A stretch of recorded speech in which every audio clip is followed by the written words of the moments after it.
Hello guys and welcome back to Cooking with Sadaf. I'm Sadaf and well, today we are going to make a really easy cheesecake. It doesn't need any baking, it's super easy, just in the fridge, and it's so quick too.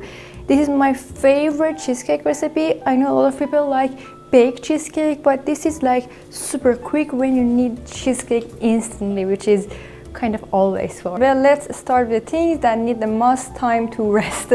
Well, first we are going to let our gelatin bloom. I have gelatin and I have a saucer here. I'm going to add my milk to this saucer. This is less than a quarter cup of milk. By the way, I am making this recipe in half because, well, I make a lot of things and today I'm going to film like 10 videos, so I have to make a space for my stomach to kind of eat all of those things too. Well, to your milk, add 3 teaspoons of gelatin powder and then let that sit for... You're not going there. And then let that sit for around 10 minutes or until we are done with the rest of the ingredients.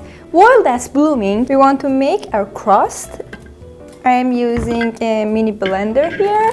And you can use any type of, sorry for the noise, let me open it first. They were always this hard to open? Yeah. You can use any type of base for the cheesecake, even you can use Oreos or other type of cookie. You can use chocolate chips cookies too. Well, I'm just using some simple vanilla petit beurre. It's graham cracker in the US. And you can use any type of cracker that you want. And this is around 100 grams or a packet this size of petit beurre. After you have added them, just crush them. You can crush them with back of a spoon, with a masher, just patting it with your roller, anything else, but I really rather using a blender because it's quicker and easier. And I don't want little big bits of biscuit in my crust. You want to make sure that it's all crushed. After that, add your melted butter, which I have here. This is about 50 grams of melted butter. I have some honey. You can use sugar to sweeten if your biscuits are not sweet enough. My biscuits are pretty much not sweet, so I'm going to use some honey instead. And the honey also helps it to combine and get together. And it's better just instead of adding more butter, you can add another binding liquid like honey, for example, or maple syrup, or crushed dates, or any other type of syrup that you have in hand. And the amount of honey is pretty much relative to how much you like it, but I am adding about 2 tablespoons of honey. After it's pretty sticky, now it's time to add them into our mold, which here I have some cupcake molds ready. I've lined them with these little cupcake liners, and we are going to add them pretty much about a tablespoon in each mold.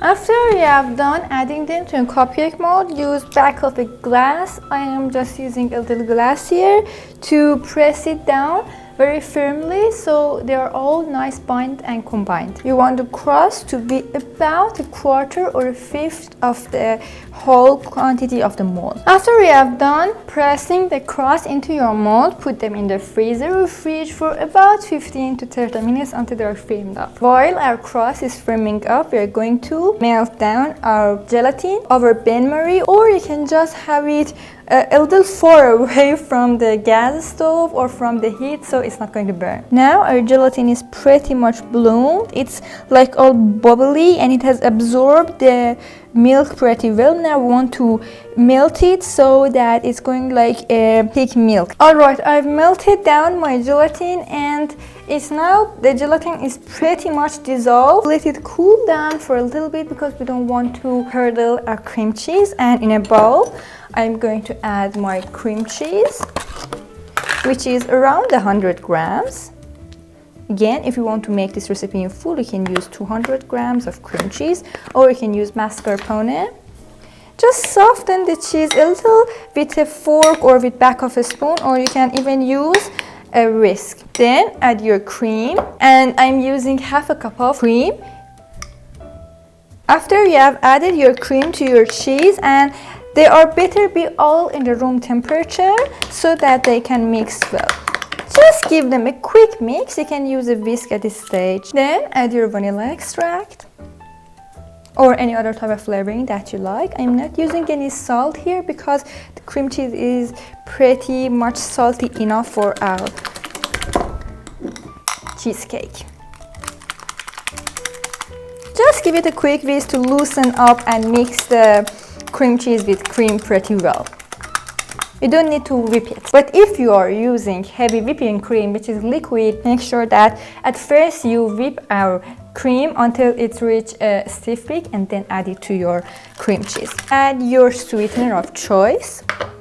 I am using some powdered sugar. You can use any type of healthy sweetener. Any sugar substitute. You can use stevia, Splenda, or pretty much any other available sweetener. You can even use honey.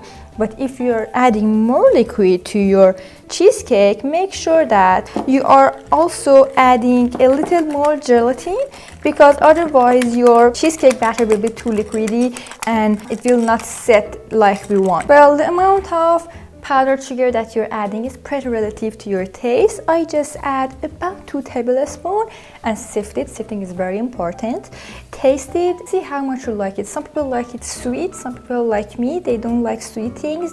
I want it pretty much mild because if you remember, my crust also had honey in it, so it's pretty much sweet enough. So I want to make it balanced. Your gelatin is pretty cooled down. Add it to your cheesecake batter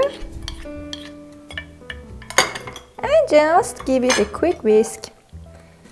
Then I'm going to grab my crust from the freezer. It's been about 15 minutes since I've put them in the freezer, and it's pretty enough because we are making it in small quantities. I can say that they are pretty much firmed up. The mold is so cold I can't even hold it. Now we are just going to add our cheesecake batter to our mold, which is my favorite part. Oh, it's so beautiful. And you can, if you're making it really gourmet and kind of fancy, you want to make sure that everything is pretty much smooth and silky, you can always sift your cheesecake batter and make sure that there are, for example, no lumps of the gelatin, or there is no lumps of the powdered sugar, or even some bits of the fat in the cheese or in the cream. You can just sift it. Make it pretty much filled. And for making them flat, you can just tap them or give me a little shake like this to release any air bubble that's been left there. And now we are going to put them in the fridge for about 2 hours minimum. You can leave them overnight too, but leave them at least for 2 hours, please. Well, our cheesecakes have been in the fridge for about 4 hours now, and they are nice and firmed up. How do you think I should decorate them? I have some caramel sauce here, so I'm going to add caramel sauce to one of them. Oh my god, look at this. Look at this caramel sauce. Oh, it's perfect. And it's a little tough, but it's okay. And for the rest of them, I am going to use some... Oh, no, don't go. Some Smarties. Well, what do you think of my cheesecakes? I think they're really beautiful. I tried to decorate them, each one differently. They are really cute. I want this one. I want the caramel one. That's for me for sure. Well, I really hope you enjoyed this recipe. If you did, please don't forget to smash that like button so that more people can see this delicious video, or share it with your friends. And also, don't forget to hit that subscribe button so we will get the family bigger and I can share more recipes with you. Well, before you go, don't forget to check this video that I've prepared for you. And as always, take care, eat healthy, and I will see you later in the next video. Bye!